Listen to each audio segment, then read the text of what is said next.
September 9th. Our reading in the Old Testament today will be from the book of Isaiah, chapter 3, verse 1, going through chapter 5, verse 30. We'll see that the leaders of Judah trusted substitutes that would not help them in the coming day of judgment: natural resources, material wealth, military might, political experience, and even so-called religion. Well, God would take away in his wrath everything that dethroned him in the hearts of the people. But that was not all. God would replace their proud leaders with weaklings, nobodies without ability, who would oppress the people. Why? Because the nation not only sinned, but boasted about it openly. Isaiah was especially grieved because the women of the land had become addicted to wealth and fashion and were more interested in social status than spiritual character. The day would come when their artificial glamour would be gone and they would be sitting in the dust. So many men would die in the coming war that the women would do anything to get a husband. Beware living on substitutes. And as we read on in chapter 4, in that day refers to the coming kingdom when the Lord will be exalted. Isaiah looked beyond the impending crisis to the glory that would one day come to Israel. It will be a day of glory and not shame, as Jesus Christ reigns on earth. It will be a time when the nation will be washed and sanctified, and every home on Mount Zion will become a tabernacle of God, with the distinctive pillar of glory above it. But why should we wait for these blessings when God can give them to us now? He will wash us clean, set us apart for himself, and bless us in our homes with his presence. Perhaps it's time we followed Vance Havner's advice and started living in Kingdom Come. And now let's begin our reading today in the New Testament. September 9th. Isaiah chapter 3, verse 1 through chapter 5, verse 30. The Lord Almighty, will cut off the supplies of food and water from Jerusalem and Judah. He will destroy all the nation's leaders, the heroes, soldiers, judges, prophets, diviners, elders, army officers, honorable citizens, advisors, skilled magicians, and expert enchanters. Then he will appoint children to rule over them, and anarchy will prevail. People will take advantage of each other, man against man, neighbor fighting neighbor. Young people will revolt against authority, and nobodies will sneer at honorable people. In those days, a man will say to his brother, "Since you have a cloak, you be our leader. Take charge of this heap of ruins." "No," he will reply, "I can't help. I don't have any extra food or clothes. Don't ask me to get involved." Judah and Jerusalem will lie in ruins because they speak out against the Lord and refuse to obey him. They have offended his glorious presence among them. The very look on their faces gives them away and displays their guilt. They sin openly, like the people of Sodom. They are not one bit ashamed. How terrible it will be for them. They have brought about their own destruction. But all will be well for those who are godly. Tell them you will receive a wonderful reward. But say to the wicked, your destruction is sure. You too will get what you deserve. Your well-earned punishment is on the way. Children oppress my people, and women rule over them. Oh, my people, can't you see what fools your rulers are? They are leading you down a pretty garden path to destruction. The Lord takes his place in court. He is the great prosecuting attorney, presenting his case against his people. The leaders and the princes will be the first to feel the Lord's judgment. You have ruined Israel, which is my vineyard. You have taken advantage of the poor, filling your barns with grain extorted from helpless people.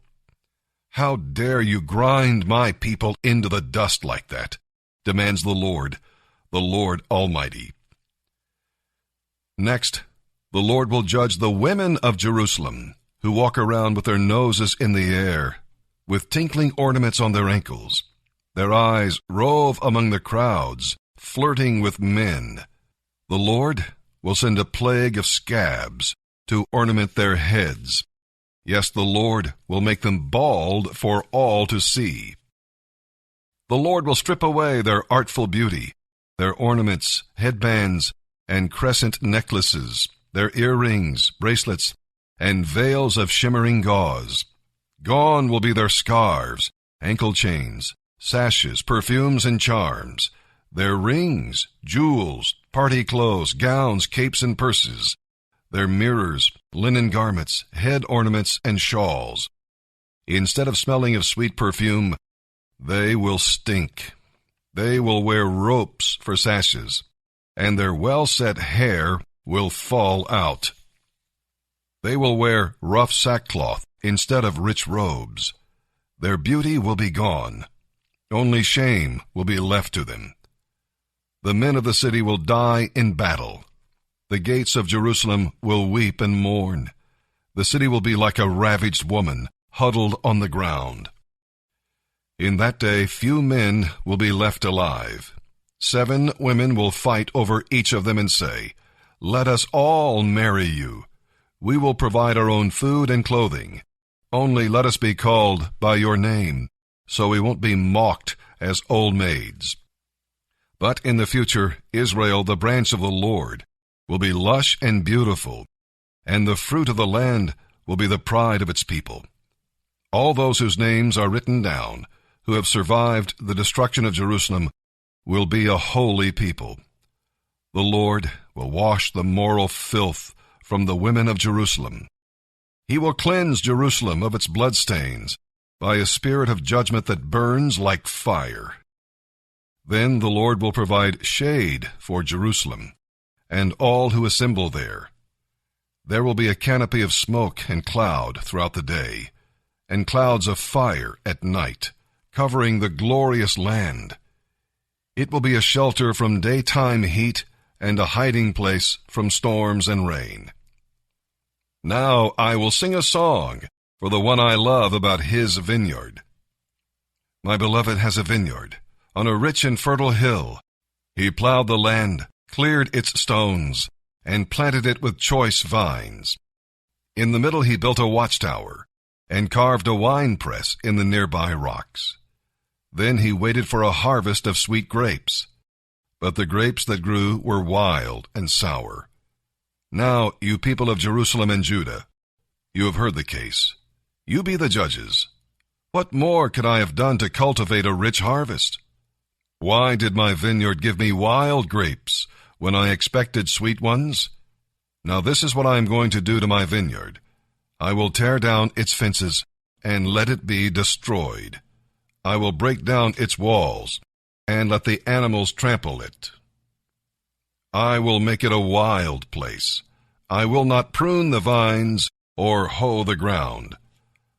I will let it be overgrown with briars and thorns.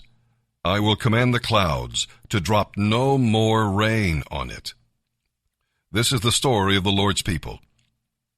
They are the vineyard of the Lord Almighty. Israel and Judah are his pleasant garden. He expected them to yield a crop of justice, but instead he found bloodshed. He expected to find righteousness, but instead he heard cries of oppression. Destruction is certain for you who buy up property so others have no place to live. Your homes are built on great estates, so you can be alone in the land. But the Lord Almighty has sealed your awful fate. With my own ears I heard him say, "Many beautiful homes will stand deserted, the owners dead or gone. 10 acres of vineyard will not produce even 6 gallons of wine. 10 measures of seed will yield only 1 measure of grain." Destruction is certain for you who get up early to begin long drinking bouts that last late into the night. You furnish lovely music and wine at your grand parties. The harps, Lyres, tambourines, and flutes are superb, but you never think about the Lord or notice what he is doing. So I will send my people into exile far away, because they do not know me. The great and honored among them will starve, and the common people will die of thirst. The grave is licking its chops in anticipation of Jerusalem, this delicious morsel. Her great and lowly will be swallowed up with all her drunken crowds. In that day the arrogant will be brought down to the dust, the proud will be humbled. But the Lord Almighty is exalted by his justice. The holiness of God is displayed by his righteousness. In those days flocks will feed among the ruins, lambs and kids will pasture there. Destruction is certain for those who drag their sins behind them, tied with cords of falsehood. They even mock the Holy One of Israel and say, "Hurry up and do something. Quick, show us what you can do. We want to see what you have planned." Destruction is certain for those who say that evil is good and good is evil, that dark is light and light is dark, that bitter is sweet and sweet is bitter. Destruction is certain for those who think they are wise and consider themselves to be clever. Destruction is certain for those who are heroes when it comes to drinking, who boast about all the liquor they can hold. They take bribes to pervert justice. They let the wicked go free while punishing the innocent. Therefore, they will all disappear like burning straw. Their roots will rot and their flowers wither, for they have rejected the law of the Lord Almighty. They have despised the word of the Holy One of Israel. That is why the anger of the Lord burns against his people. That is why he has raised his fist to crush them. The hills tremble, and the rotting bodies of his people are thrown as garbage into the streets. But even then the Lord's anger will not be satisfied. His fist is still poised to strike. He will send a signal to the nations far away. He will whistle to those at the ends of the earth, and they will come racing toward Jerusalem. They will not get tired or stumble. They will run without stopping for rest or sleep. Not a belt will be loose, not a sandal thong broken. Their arrows will be sharp, and their bows ready for battle. Sparks will fly from their horses' hooves as the wheels of their chariots spin like the wind. Roaring like lions, they will pounce on their prey. They will seize my people and carry them off into captivity, and no one will be there to rescue them. The enemy nations will growl over their victims like the roaring of the sea. A cloud of darkness and sorrow will hover over Israel. The clouds will blot out the light.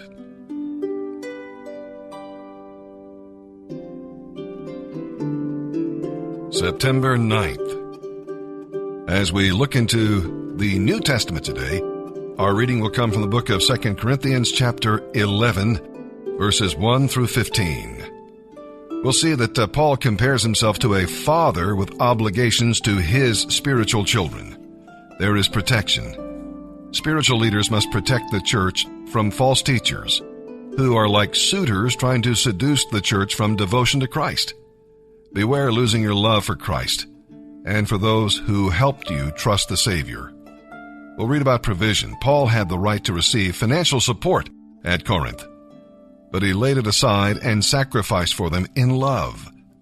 They did not appreciate it. But do you appreciate the sacrifices others make for you? Are you willing to sacrifice for others, even when they do not thank you? And we'll read about suffering. Paul mentioned his sufferings only to defend the gospel and the authority of his ministry. The false teachers bragged about their triumphs, but Paul boasted about his trials. And with that, let's begin today's reading in the New Testament. September 9th, 2 Corinthians chapter 11, verses 1 through 15. I, Paul, hope you Corinthians will be patient with me as I keep on talking like a fool. Please bear with me. I am jealous for you with the jealousy of God himself. For I promised you as a pure bride to one husband, Christ. But I fear that somehow you will be led away from your pure and simple devotion to Christ, just as Eve was deceived by the serpent. You seem to believe whatever anyone tells you, even if they preach about a different Jesus than the one we preach, or a different spirit than the one you received, or a different kind of gospel than the one you believed. But I don't think I am inferior to these super apostles. I may not be a trained speaker, but I know what I am talking about. I think you realize this by now, for we have proved it again and again. Did I do wrong when I humbled myself and honored you by preaching God's good news to you without expecting anything in return? I robbed other churches by accepting their contributions so I could serve you at no cost. And when I was with you and didn't have enough to live on, I did not ask you to help me. For the brothers who came from Macedonia brought me another gift. I have never yet asked you for any support, and I never will. As surely as the truth of Christ is in me, I will never stop boasting about this all over Greece. Why? Because I don't love you? God knows I do. But I will continue doing this to cut the ground out from under the feet of those who boast that their work is just like ours. These people are false apostles. They have fooled you by disguising themselves as apostles of Christ. But I am not surprised. Even Satan can disguise himself as an angel of light. So it is no wonder his servants can also do it by pretending to be godly ministers. In the end, they will get every bit of punishment their wicked deeds deserve. Psalm 53, verses 1 through 6. In this adaptation of Psalm 14, God, Elohim, is used instead of Lord, Jehovah. Verse 5 has more words, and verse 6 has fewer words. Some psalms were adapted by the musicians for various uses in the temple worship. One of the wonders of Scriptures is that it can be applied to every situation. What you think concerning God helps to determine your character and conduct. The fool ignores God and exploits people made in the image of God. Many people are, in fact, practical atheists. They may claim to believe there is a God, but they live as though he did not exist. Are you guilty of this?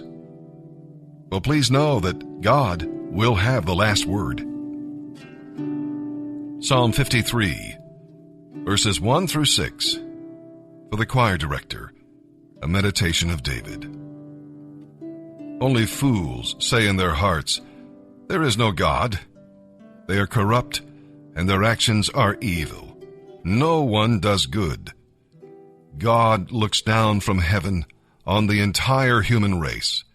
He looks to see if there is even one with real understanding, one who seeks for God. But no, all have turned away from God. All have become corrupt. No one does good, not even one. Will those who do evil never learn? They eat up my people like bread. They wouldn't think of praying to God.